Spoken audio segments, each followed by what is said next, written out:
Estamos aqui para dar voz ao povo. Em defesa dos cidadãos. Pela dignidade humana. Todos temos deveres, mas também todos temos direitos. Será que existe justiça? Isto é o povo a falar.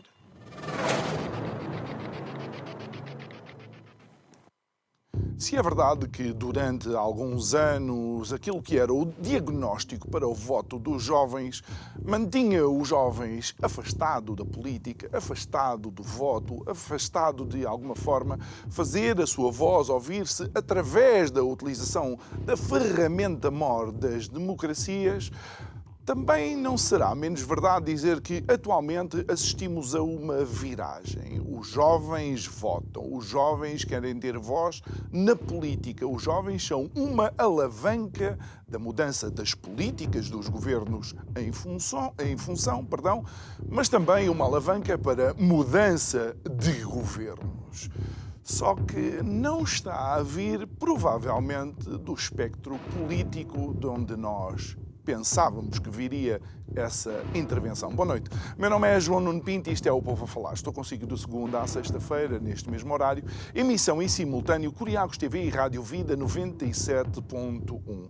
E porquê é que vamos falar de jovens? É porque, quando olhamos para o resultado das últimas europeias, vemos que, de facto, há uma viragem na Europa. Os partidos mais conservadores, os partidos de uma direita mais radical, começaram de alguma forma a demonstrar e a mostrar através dos seus resultados que não têm só o voto daqueles, e desculpem, aqueles velhos que querem que a coisa se mantenha como sempre se manteve. Não, começam já a captar os votos dos jovens que querem alguma mudança. E se é verdade que muitos desses jovens não concordam a 100% com tudo aquilo que é a proposta política dos partidos na qual eles votam, não é menos verdade que eles não se importam de assumir que fazem esse voto de forma consciente.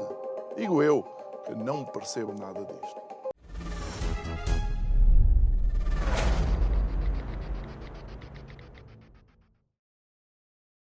De volta ao nosso estúdio para compartilhar connosco um pouco esta visão daquilo que foram os resultados das últimas europeias, mas também daquilo que foi a intervenção dos jovens. É nosso convidado José Maria Matias. Muito boa noite.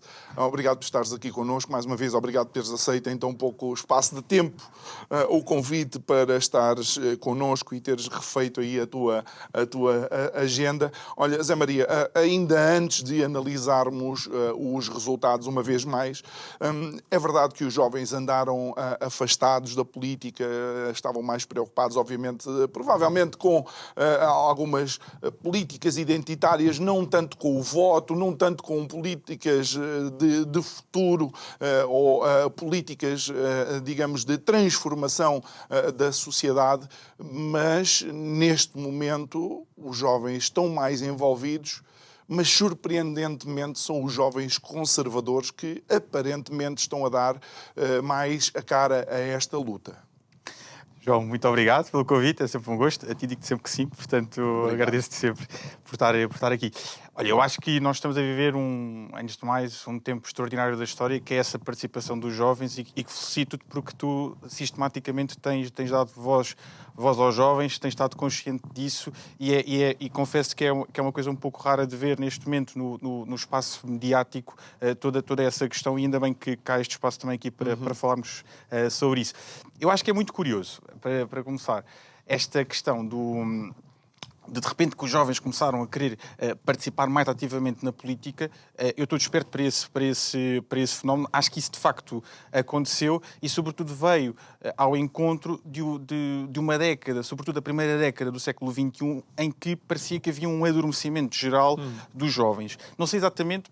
Acho que haverá várias causas que poderão explicar isso e acho que isso poderá vir desde logo com o final da Guerra Fria no princípio dos anos 90, com uma ideia que está pré-concebida nas relações internacionais num certo fim da história. Portanto, nós chegamos ao ponto máximo da história que poderíamos estar, que era a ideia de de uma grande hegemonia norte-americana e que depois isso era revestido para todo o mundo ocidental e que isso, de alguma maneira, por várias razões que nós podemos acompanhar, sobretudo com o 11 de setembro, com a crise das dívidas soberanas, com o crescimento na Europa do euroceticismo, foram tudo fenómenos que foram acontecendo que, de alguma maneira, disseram que esse fim da história, esse paraíso terrestre que nós tínhamos chegado, de facto não existe, tinha terminado e isso obrigaria... Tinha terminado um ciclo e estaríamos a entrar num novo ciclo. Precisamente.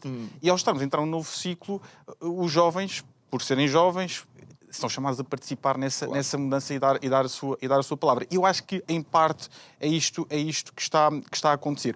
O que é que nós esperávamos e porque é que isto, de repente, é uma grande novidade para o sistema político e também para os meios de informação? É que essa mudança na juventude muitas vezes foi feita pela esquerda, sobretudo desde o maio de 68.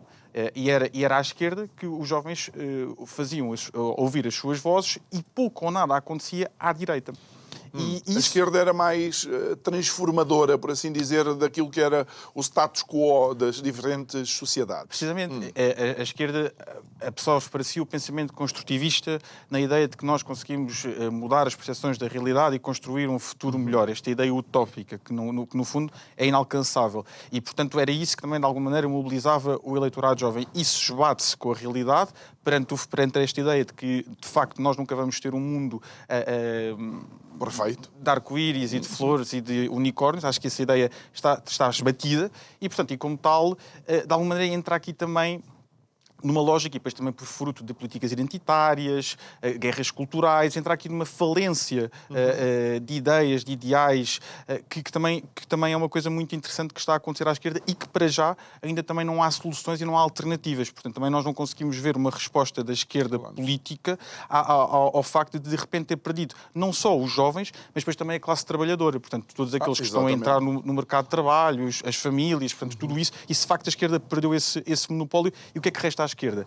As minorias e, muito estranhamente, também o poder económico. Também é muito interessante depois também perceber isso. Hoje em dia, de facto, a direita captou para si portanto, as classes trabalhadoras, mas também tem captado para si os jovens, porque, no fundo, os jovens que estão a enfrentar este mundo adverso, construído também por estas ideias de fim de história, muito, muito construtivistas e muito à base daquilo que é a esquerda moderna, batem-se com a ideia de que tudo aquilo que lhes foi prometido é uma mentira. Tu crees que, de alguma forma, o facto dos jovens terem sido encantados pela esquerda com algumas políticas identitárias, como a questão dos animais, a questão LGBT, a questão das minorias, e depois, na vida real, esses jovens se verem desencantados porque, de facto, a solução não é propriamente aquela que se pensava,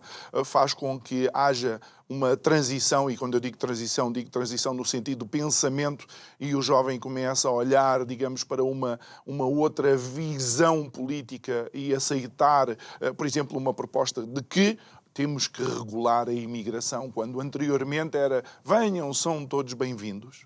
Sim, olha, precisamente, eu acho que, para começar, houve um choque com esta ideia da diversidade, não é? Portanto, lá está, neste mundo encantado, em que somos todos diferentes e todos iguais, de repente há diferenças que se esbatem muito e que depois, no dia-a-dia, na realidade, isso é completamente visível. Eu digo-te, eu venho de um subúrbio, portanto, do Seixal, vi em escolas em que havia minorias étnicas, na forma como eram as integrações feitas, aquilo que era pedido a professores, aquilo que era pedido para auxiliares de educação, aquilo que era pedido nos serviços públicos, tudo isso era quase um trabalho sobre-humano, porque, de facto, culturalmente havia diferenças.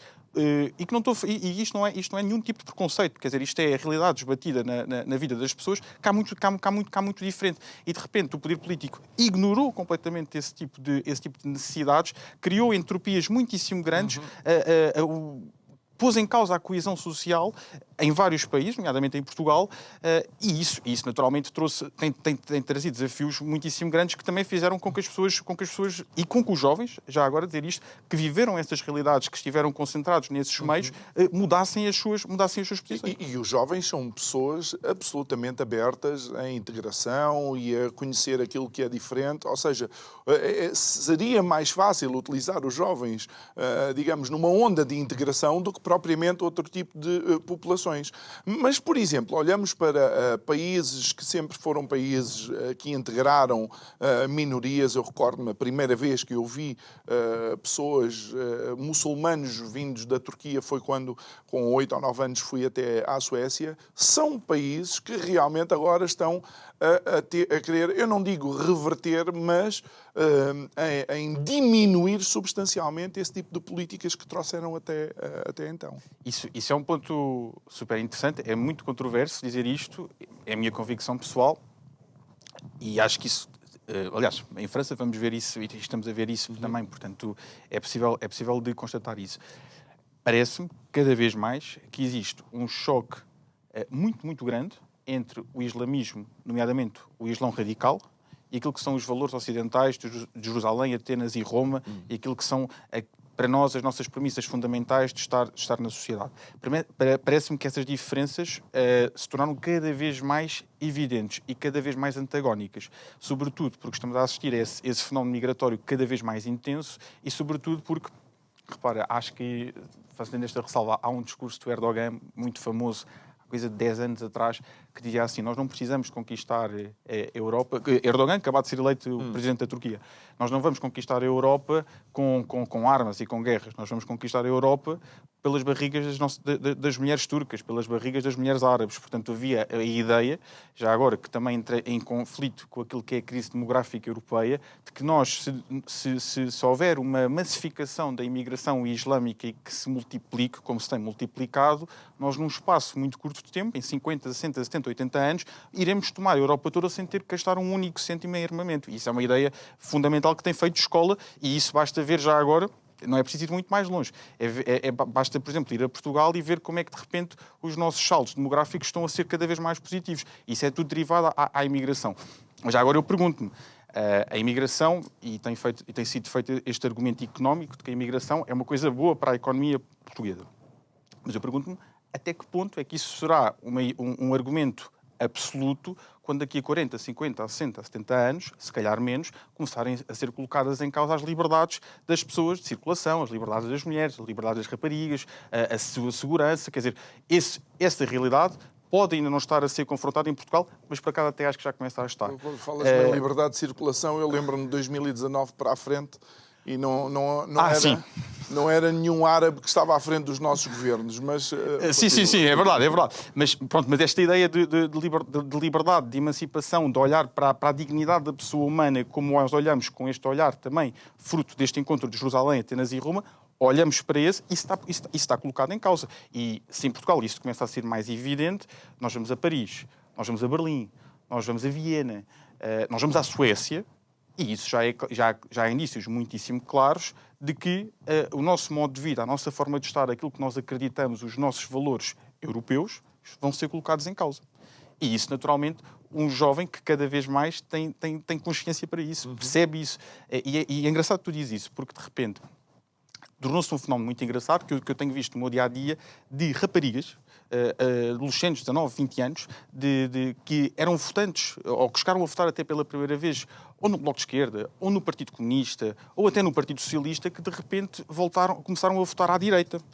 Começaram a votar na AD, começaram a votar no Chega, começaram até, se calhar, a pensar na iniciativa liberal. E uma das coisas mais interessantes que dizem é fruto de uma coisa super da sua realidade própria, que é, chamam um Uber e, de repente, quando vão a ver o Uber, se é alguém de uma nacionalidade não portuguesa, nomeadamente do Bangladesh, da Índia, já não vão entrar no Uber porque não se sentem seguras. E quando este testemunho, não é um, não é dois, não é três, começam a ser muitos testemunhos deste género, alguma coisa não está bem, alguma coisa está a falhar. Não achas que neste caso, e só por uma questão de facto termos os factos em cima da mesa, e isto é um defeito de quem jogou a basquete, é a questão dos números, das percentagens, dos coeficientes, não achas que seria necessário, então, os governos começarem, de facto, a documentar quando existem incidentes? Porque, e deixa-me só, e estou a extrapolar esta situação, imagina que existem 2 casos, obviamente, de agressão, não estou a menorizar os mesmos, mas num universo de 20 mil condutores. Seria, de facto, colocar um ónus também muito forte em todos os outros que não fazem nenhum tipo de agressão. Achas que aqui o facto dos governos quererem e muitas vezes não dizerem qual é a origem da pessoa que executou algo mal também influencia? Eu acho que isso é muito interessante a formulação da tua pergunta, porque há duplo critério.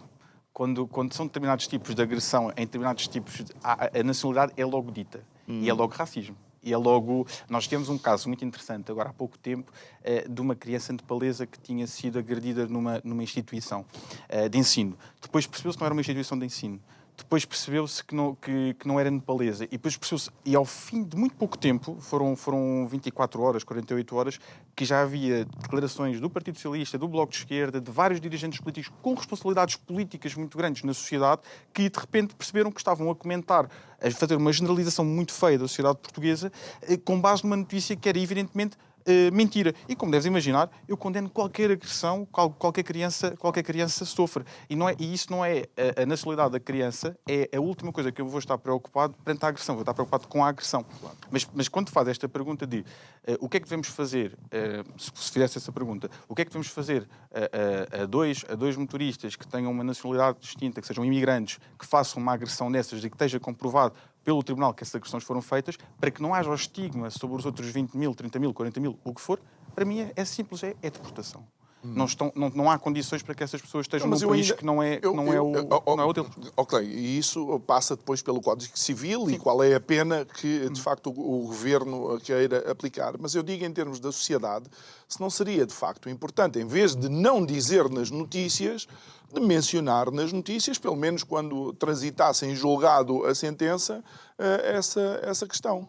Sim, eu também defendo exatamente isso. Eu acho que a verdade deve ser sempre para além do cidadão ter o direito à verdade, é também, partindo dos pressupostos da verdade, poderá fazer um entendimento da realidade e depois aplicá-lo enquanto cidadão nos seus direitos. Portanto, na hora de votar, na hora de fazer algumas escolhas para a sua vida, tudo isso, quanto mais informado estiver o cidadão, melhor.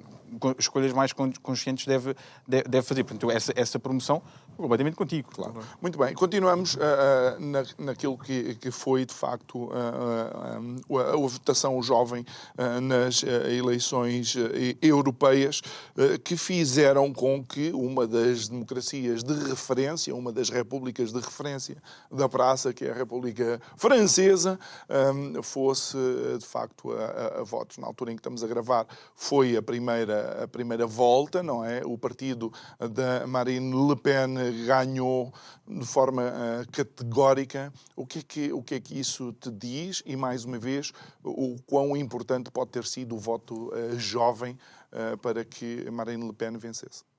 Olha, é muito interessante essa questão. Eu tenho alguma admiração por Bardella, que é o candidato a primeiro-ministro da Frente Nacional e, portanto, é um tipo jovem, já agora, tem 28 anos e também quebra o estigma, poderá ser o primeiro-ministro mais jovem de toda a União Europeia, o que também quebra não só o estigma de que os jovens não querem saber da política, como querem saber da política e estão a aparecer à direita e não à esquerda. Portanto, o Bardella é um exemplo de um político jovem do século XXI que eu tenho o máximo de interesse em ver como é que vai ser o seu desempenho. Ele já foi eurodeputado, foi um grande eurodeputado e agora também está a ter esta participação patriota no seu país, também muitíssimo interessante. E vale também a pena dizer-te que vale a pena olhar para Bardella e a sua história de vida, para perceber também o que é que está a acontecer em França. Bardella veio precisamente de um subúrbio de Paris. Foi lá que cresceu, foi lá que nasceu, foi lá que fez a sua própria vida.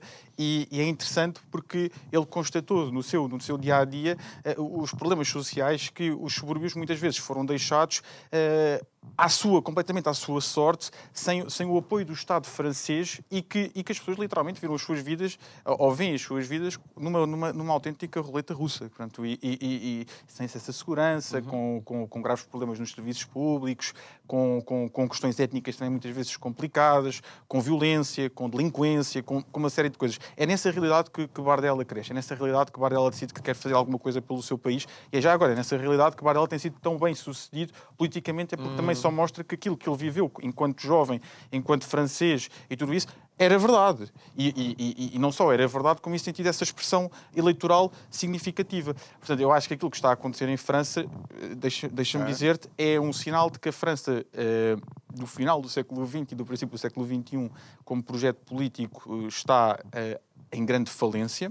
A ideia macroniana de um centrão político que esvazie, por um lado, o centro-direita, como esvaziou, que, por um lado, também deixa os socialistas completamente defraudados e que faça já agora fazer com que apareça um fenómeno de extrema-esquerda realmente perigoso, uma extrema-esquerda, isto também é preciso ser dito, que é uma extrema-esquerda antissemita, uma extrema-esquerda que comunista, que tem dúvidas sobre a Europa e tudo isso, quer dizer, que de repente apareça isto que é uma coisa que eu acho que é trágica para a humanidade, faça crescer isso porque com a ideia de que ele estaria o centro político e como político também que foi, como esse projeto político foi de facto pronto, falhou em toda a linha, e faz esta, na minha opinião, também faz esta tentativa de cartada para tentar, de alguma maneira, ele já não vai ser conhecido. Acho que é uma pergunta também que vai ser interessante. É como é que Macron vai ser conhecido na história de França? Como é que ele fica conhecido? Ele tentou várias coisas. Tentou ser o líder da Europa, tentou promover um crescimento económico em França, também está a correr mal. Já agora, hoje, o Banco Central Europeu foi chamar a atenção aos países sobre a questão da dívida pública. Ele não está a chamar a atenção a mais de 20 países. Ele está a chamar a atenção a um país muito concreto, que é a França. E França estar em incumprimento com a sua dívida pública não é exatamente a mesma coisa do que Portugal. E já agora, em campanha eleitoral, o Macron comparava a França com Portugal.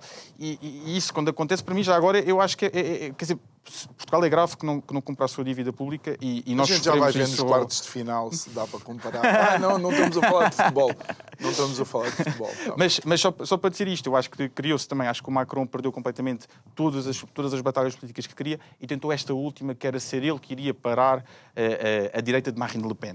Olha, isso não só não aconteceu, como teve uma derrota trágica nas eleições europeias, como teve uma derrota trágica agora na primeira volta das eleições francesas. E ficou em terceiro lugar outra vez, não é? Ficou em terceiro lugar. E já agora outra coisa também importante, que é olhar para a Alemanha.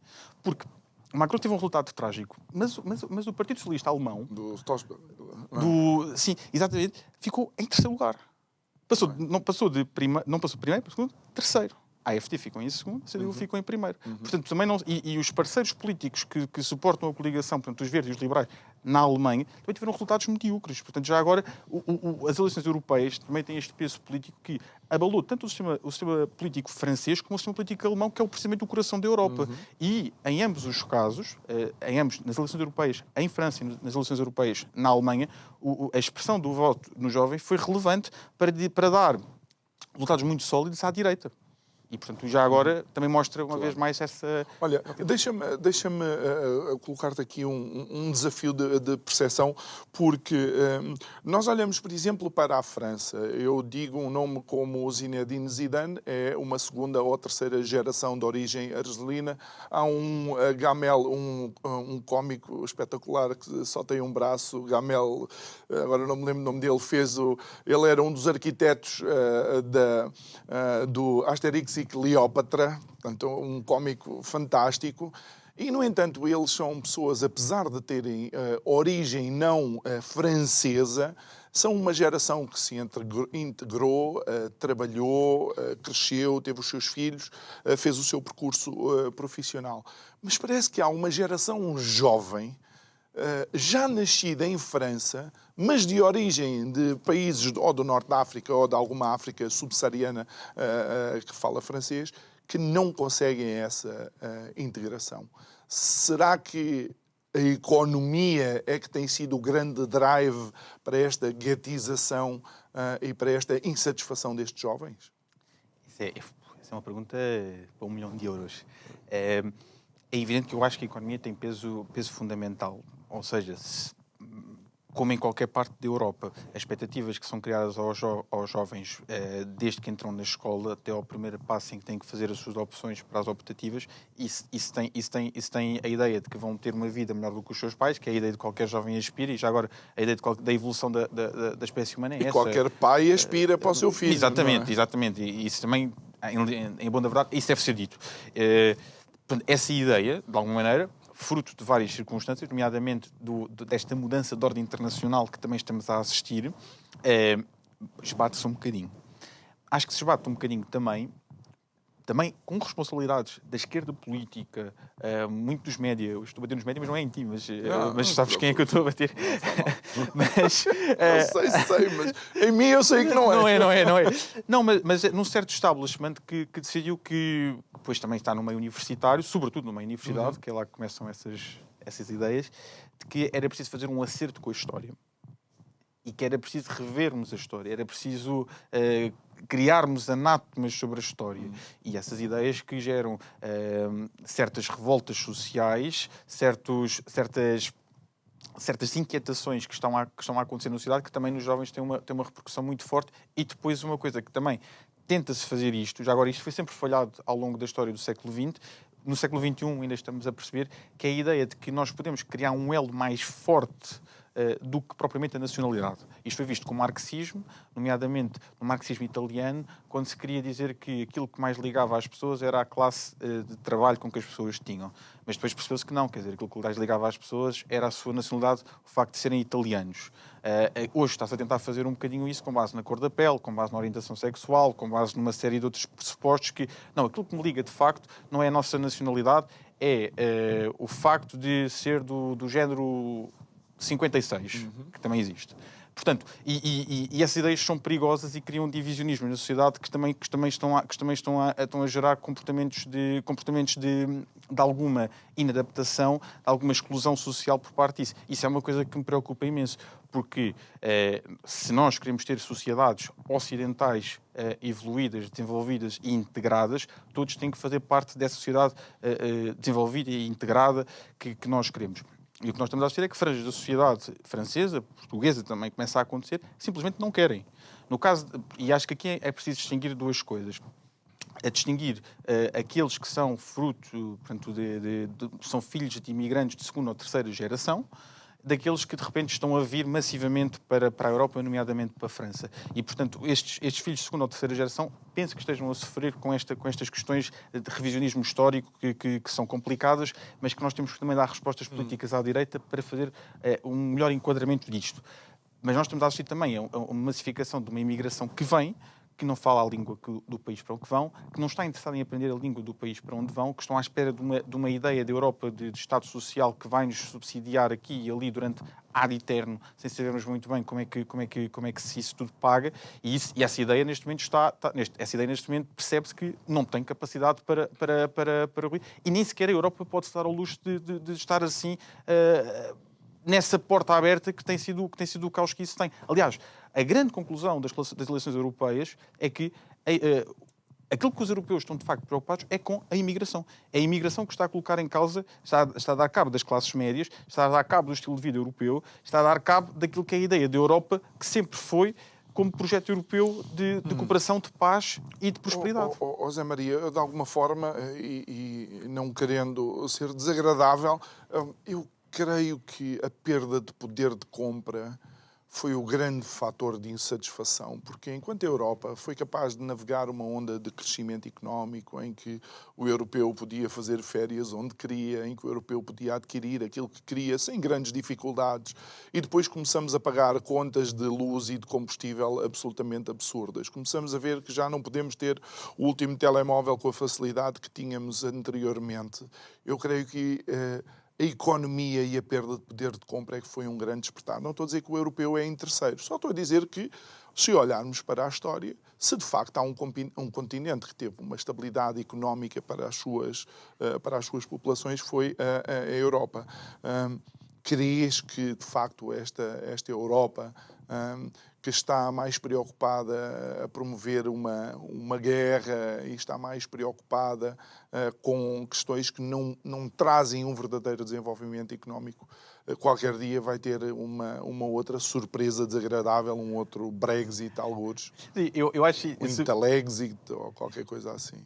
Eu acho que sim. Agora, mas só dizer sobre o teu comentário, eu concordo, porque eu acredito que o materialismo, a ideia da sociedade consumista que neste momento está-se a deparar com estagnação e com incapacidade de aceder a esses meios e, portanto, essa falta de poder de compra que tu dizias, eu acho que isso é um problema. Mas isso é um problema, na minha opinião, das sociedades europeias, portanto, que já estão cá enraizadas e que estiveram sempre cá. E isso bate-se com uma ideia da Europa, já agora, que se eu puder fazer esta ressalva, e já que estamos em eleições inglesas, bate muito numa ideia que eu acho que é também a razão para que, de repente, ao despertar dos jovens para a política no século XXI.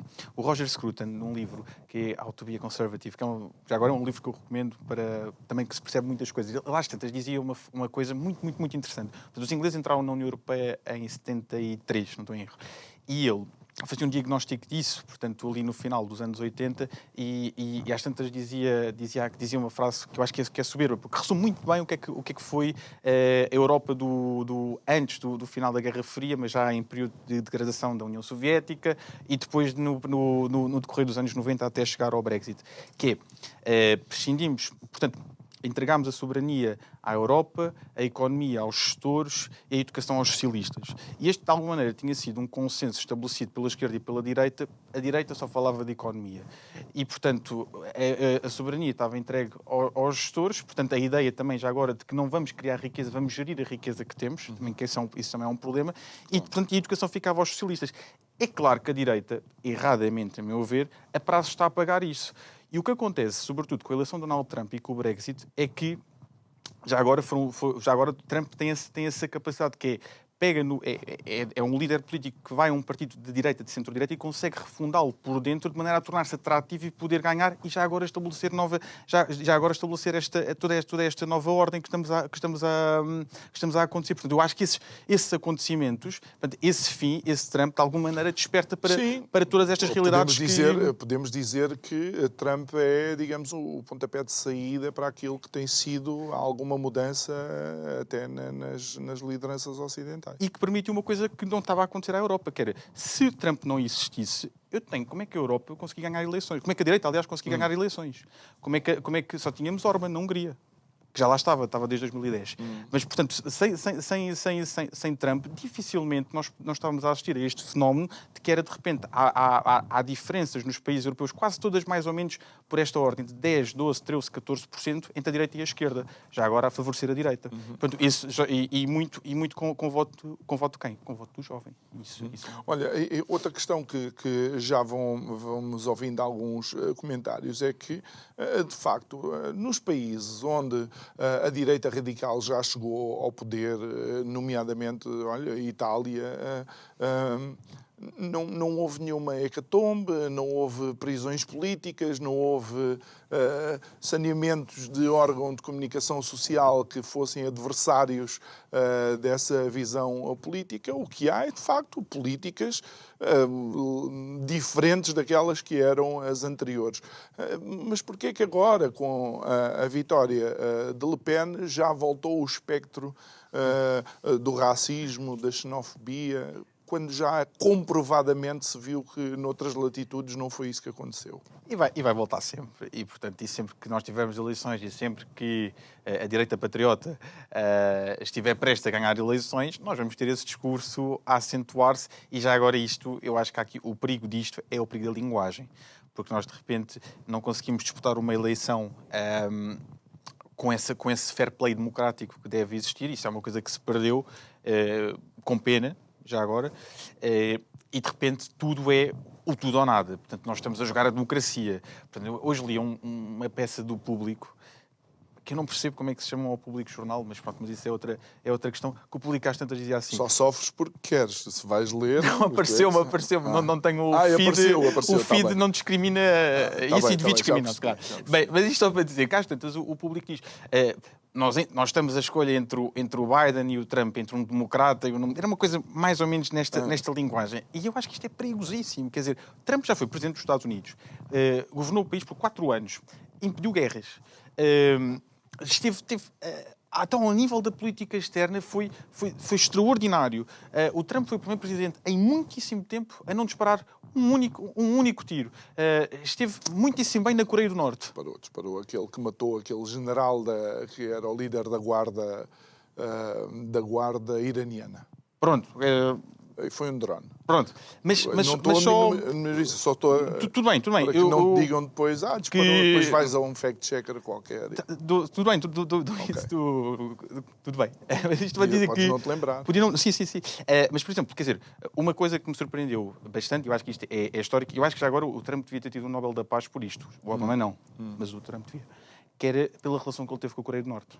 A Coreia do Norte, em 2017, estava prestes de rebentar uma guerra nuclear, e Donald Trump foi absolutamente decisivo na forma como lidou talvez com o pior regime que nós temos hoje a ver aos nossos olhos na humanidade. Aquilo que Trump fez aí, quer dizer, nós temos uma dívida de gratidão para com Trump que acho que muitas vezes também é injustiçada, e depois de repente entramos na lógica de que Trump vai destruir a democracia.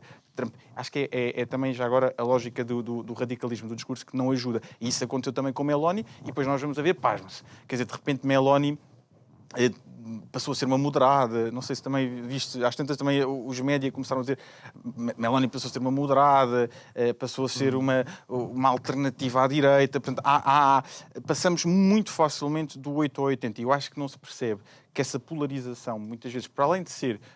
eu acho que a polarização em si não tem nada de mal. Portanto, a sociedade está polarizada, e isso depois ser refletido nos parlamentos. É bom, é lá nos parlamentos que deve haver e que deve ser a expressão dessa polarização. Exatamente, e que haja essa discussão, e que dessa discussão haja um consenso e maiorias, e que haja governos e que haja programas políticos.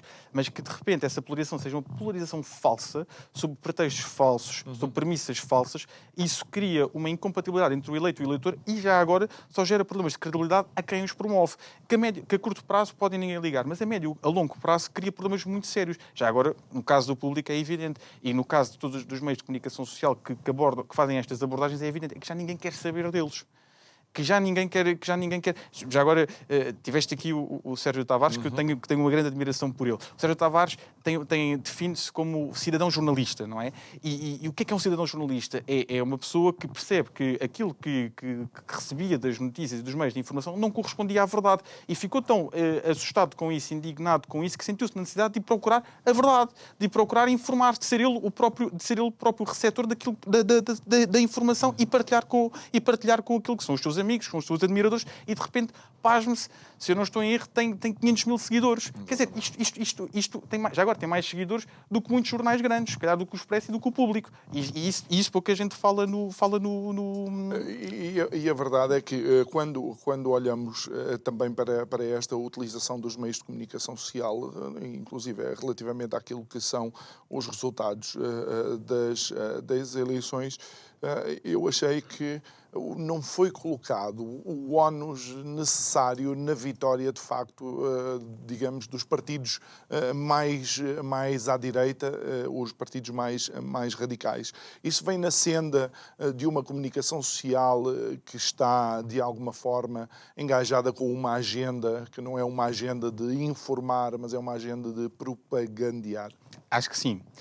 E acho que, para além disso, os sinais políticos que nós tivemos são todos ao lado. Nós temos numa eleição em que a direita patriota reforçou massivamente a sua votação. Tanto o ID, como o ICR, como o Orban, como outros partidos não inscritos, como partidos que estão a sair de outras famílias europeias tradicionais e que se estão a deslocar para a direita política, porque também tem existido este shift. E o que é que nós assistimos? Assistimos uma coisa horrível, que é burocratas europeus sentados em Bruxelas a distribuir cargos europeus pelas famílias europeias como se não tivesse havido eleições. E como se o resultado das eleições não tivesse dado derrotas significativas às suas famílias. Os socialistas europeus perderam muitos deputados. Os liberais foram os que perderam mais deputados, e de repente estão-se a dar cargos de topo na gestão europeia a pessoas que perderam eleições. E perderam massivamente eleições. E isso também é um sinal muito contraditório, porque depois nós dizemos assim, nós temos que aproximar as pessoas das decisões europeias, nós temos que aproximar as pessoas de Bruxelas, nós temos que nos fazer ouvir. Passamos meses a falar disto, e que as pessoas têm que ir votar, e o populismo, e a extrema-direita, e não sei o que mais. As pessoas votam, as pessoas mostram os seus resultados, e depois na hora de fazer as escolhas... Qual é a sua vontade pessoal? Qual é a sua vontade pessoal? E na hora de fazer as escolhas políticas, para cargos políticos, que são fruto também das leituras que se fazem das eleições, eles escolhem os partidos que perderam eleições, os partidos que estão cada vez menos representados nos parlamentos, o estabelecimento político. E isso é uma ideia muito perigosa, isso é uma ideia muito errada. Crees que no dia em que os eleitores se aperceberem efetivamente que isso está a ser feito, poderá criar dissabores à nossa Europa, a nossa atual Europa? Eu acho que os eleitores começaram a perceber. Isso desde logo. Agora, o limite disto é muito óbvio, é que não há projetos eternos. E, sinceramente, e digo isto com o máximo da vontade, se a União Europeia não tiver capacidade para ser representativa daquilo que é a vontade dos europeus, então não serve os europeus. E prefiro que não exista essa União Europeia, esta é uma União Europeia que subverta e que perverta aquilo que são a vontade dos eleitores que votaram e não votaram há menos de um mês. E, de repente, os órgãos mais importantes, as decisões mais importantes já estão decididas contrariamente àquilo que era a vontade popular. Mas quando olhamos para a União Europeia, existem coisas que aconteceram porque, única e exclusivamente, foram projetos da União Europeia e que foram bem recebidos e que a nós nos dá um jeito tremendo. O facto de eu e tu pegarmos no nosso cartão de cidadão e poder viajar pela Europa do espaço Schengen sem ter que estar a pedir vistos e tal, acho que é de uma comodidade muito grande. Como é que se poderia, começávamos outro programa aqui, refazer tudo isto? Olha, não sei, eu para dizer o seguinte também, eu sou europeísta, e tu sabes que eu sou europeísta, portanto não é preciso fazer essa declaração de princípio. Sou europeísta, acho coisas extraordinárias, vivi fora do país. Para mim, o fim do roaming foi uma coisa extraordinária. Acabar com a União Europeia e começar outro projeto político dava muitas dores de cabeça a muita gente. Mas também vou-te ser honesto, eu prefiro essas dores de cabeça a viver a vida toda sobre um projeto político sobre o qual eu não escolhi, sobre a capa de que eles dizem que é fruto das nossas escolhas. Isso é uma mentira. Eu prefiro viver uma verdade dura a viver uma mentira muito boazinha. É preferível morrer de pé do que viver de joelhos a vida inteira. Olha, e deixa-me pegar num assunto relativamente polémico, até dentro da direita mais radical. Tu achas que o apoio à Ucrânia perdeu estas eleições? É uma grande pergunta. O que é que eu te diria? Em Portugal, não. Portanto, em Portugal, em Portugal não havia... Portanto, havia o Partido Comunista Português, que tinha uma posição mais pró-Rússia, eles dizem pró-paz, mas no fundo, quer dizer, parece-me que é mais pró-russa.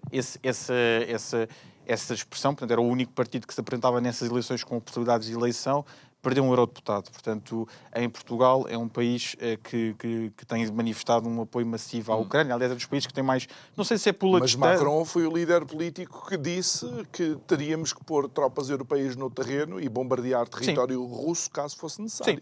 Pronto, isto também para dizer o seguinte. Isto é Portugal. Acho que a Europa, há vários países que deram sinais diferentes. Portanto, Espanha também está aqui um bocadinho próximo de Portugal, deu mais ou menos o mesmo sinal. Acho que há uma diferença muito grande, e isso é o que eu chamo a atenção, entre aquilo que é a Europa Ocidental e a Europa de Leste. O que eu acho que neste momento está a resultar das eleições europeias é que nós estamos a assistir cada vez mais, e isso é um perigo para a União Europeia, e quem pensa na União Europeia devia pensar um bocadinho mais nisso, que é, há cada vez mais duas Europas. Há cada vez mais a Europa Ocidental e há cada vez mais a Europa de Leste. Aquilo que me parece, pelas posições políticas que estão a acontecer, é que na Europa de Leste há um medo muito grande daquilo que poderá ser a Rússia. E esse medo podemos ver esse medo, por exemplo, pelas eleições polacas. E na Polónia há um medo muito generalizado nisso. Na Roménia também parece-me que isso é o caso. Eu tenho algum respeito por esses países porque passaram pelo comunismo russo, pela União Soviética, e, portanto, acredito que a forma como eles olham para a realidade e a forma como eles estão a olhar para aquilo que está a acontecer na Ucrânia, tenho algum respeito por isso.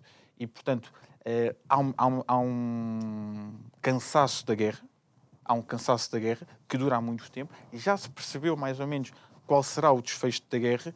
Ainda assim, não podendo fazer grandes previsões sobre o que vai ser o pós-final da guerra, eu tenho muito respeito pelo que os polacos dizem, pelo que os romenos dizem, pelo que os húngaros dizem sobre isso. E, portanto, normalmente tento olhar para o conflito na Ucrânia e na Rússia com base nessa... Embora é a tua opinião pessoal, mas eu estava a tentar indexar, digamos, a falta de uma Europa que quer negociar eventualmente uma paz para estes resultados, onde vemos claramente a vitória de partidos que são abertos a sentar imediatamente Zelensky e Putin para iniciar negociações de paz. Sim. Aqui chamava a atenção para o Orbán, tem sido líder nessa matéria. Já agora o Vaticano também. E vale a pena também acompanhar as posições do Papa Francisco sobre isso. Tem sido também de um realismo político muito assinalável. Portanto, também acho que nesse aspecto também tem sido um bom contributo. Olha, e uma vez que andamos a falar de blocos políticos e económicos, no último encontro de BRICS, que foi no início deste mês, não estou equivocado, 56 novos países colocaram os seus pedidos de adesão ao BRICS. A Europa está a olhar impávida e serena, não digo serena, mas há aqui um shift, de facto, em termos de peso político e económico para uma zona onde a Europa não é tida nem achada. Eu agora acho que isso devia ser uma reflexão portuguesa a dobrar, porque Portugal cada vez mais é periférico na Europa e a Europa é cada vez mais periférica no mundo. E, portanto, eu acho que no nosso caso nós temos a obrigação de pensar nisto em duplicado. O que eu diria sobre isso é que eu não sou fã da ideia de que nós estamos a viver um mundo multipolar. Não acho que esteja a emergir vários poderes grandes e que de repente esses possam entrar em confrontação e tenha que haver um equilíbrio entre eles. Eu acho que há uma nova bipolarização entre Estados Unidos e China. A Europa está aqui numa posição relativamente complicada que poderá ter que escolher ou não entre Washington e Pequim. Portugal tem as suas alianças muito bem definidas desde cedo, portanto, em relação a Washington, em relação aos Estados Unidos, mas acho que a Europa também tem que ter aqui, e deve lutar por isso, uma autonomia estratégica para não estar refém daquilo que deve ser a luta entre os Estados Unidos e a China. Não tendo isso, corre o risco de ficar cada vez mais periférica, porque como é natural, os Estados Unidos têm os seus interesses em primeiro lugar, como qualquer país deve ter já agora. Eu não acho que os Estados Unidos sejam egoístas por quererem colocar-se em primeiro lugar. Eu acho que nós somos totós porque não queremos colocar os nossos interesses em primeiro lugar, como portugueses e como europeus. E acho que é isso que nós devemos almejar. Chamava a atenção para o caso de Portugal, e Portugal vai estar numa posição, para mim, bastante complicada, que é Portugal tem dois mundos que deve e que já agora não sei qual é o mais importante entre eles. Se calhar até é o mundo português. Tem o mundo europeu, em que faz parte, e depois tem o mundo de língua portuguesa. E no mundo de língua portuguesa é muito importante perceber o impacto que a China tem económico em Angola, no Brasil, em Moçambique, em Timor, em Cabo Verde. Portanto, a China está a tornar-se o principal agente de compra de dívida desses países. E isso, naturalmente, para Portugal, deve ser um fator de preocupação. Mas também já agora, eu acho que há outro lado também que é assinalar. Apesar de nós estarmos neste mundo bipolar entre estas duas potências, acho que Portugal tem aqui um papel histórico, porque é um dos agentes europeus mais antigos que lida diretamente com a China. Há uma história entre Portugal e a China de 500 anos. Se Portugal tiver a capacidade de liderar já agora é o nosso amigo Rafael Pinto Borges que fala muito sobre isto e muito acertadamente também. Portanto, se Portugal tiver a capacidade também de ter bons diálogos e profundos com a China, respeitando aquilo que é a civilização chinesa e também respeitando aquilo que são os seus valores que não pode prescindir, pode também ser uma ponte para esta... Nós costumamos ter como convidado regular pessoas da Câmara de Comércio luso-chinesa e Hong Kong, Portugal. Zé Maria, para terminar, o que é que tu prevês, digamos, para este ano ainda, em termos de indicações políticas, por exemplo, com a segunda volta em França e com aquilo que pode acontecer em Inglaterra? Eu acho que... Em 30 segundos. Em 30 segundos. Pronto, França, bloqueio político, e, portanto, vamos ter um Parlamento bloqueado e isso vai ser complicado. A Inglaterra, isso estava um programa inteiro, que era para falar da crise do centro-direita todo. Isso é interessantíssimo perceber porque é que o centro-direita perdeu completamente o seu espaço político e está a ser refundado, e aquilo que vai acontecer aos conservadores é brutal de perceber. Mas o mais importante neste momento, para isso, com muita pena minha, são as eleições dos Estados Unidos. E aí parece-me, com grande evidência, que Donald Trump vai vencer as eleições. Se vencer as eleições, aquilo que vai acontecer 2024 a 2028 vai ser um mundo completamente diferente e eu creio que para melhor. Muito bem. José Maria Matias, muito obrigado por ter estado aqui connosco mais uma vez, é sempre um gosto. Obrigado a si que nos acompanhou em mais uma conversa, já sabe que pode ver e rever esta e outras conversas subscrevendo o canal de YouTube do Isto é o Povo a Falar. Vá lá, clique no sininho, que é para receber as notificações. Quanto a mim, resta-me agradecer ter estado aqui connosco, desejar-lhe uma ótima noite e até ao próximo programa.